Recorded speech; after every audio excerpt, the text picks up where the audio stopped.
শুরু হয়ে গেছে কিন্তু পৃথিবীর সবচেয়ে জমজমাট আসর, যে আসর পৃথিবীর সকল খেলাপ্রেমীরাই পছন্দ করে, যা আসে 4 বছর পর পর এবং খেলাপ্রেমীদের মনে এক উৎসাহ সৃষ্টি করে।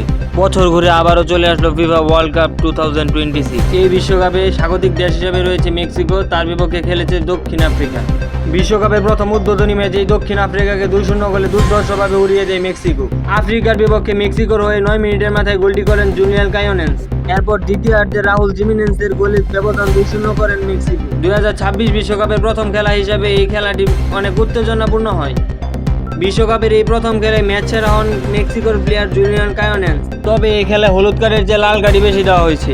খেলা চলাকালীন সময়ে লাল কার্ড খেয়ে বসেন দক্ষিণ আফ্রিকার 2 প্লেয়ার এবং শেষ সময়ে গিয়ে মেক্সিকোর 1 প্লেয়ার লাল কার্ড খেয়ে মাঠ ছাড়েন। ম্যাচে জয় না পেয়ে দক্ষিণ আফ্রিকার সমর্থকরা হতাশ। ম্যাচ জয় করতে না পারলেও ফুটবল মানে আনন্দ, আর এই ফুটবল আনন্দ নিয়ে আসে 4 বছর পর পর ফিফা ওয়ার্ল্ড কাপ।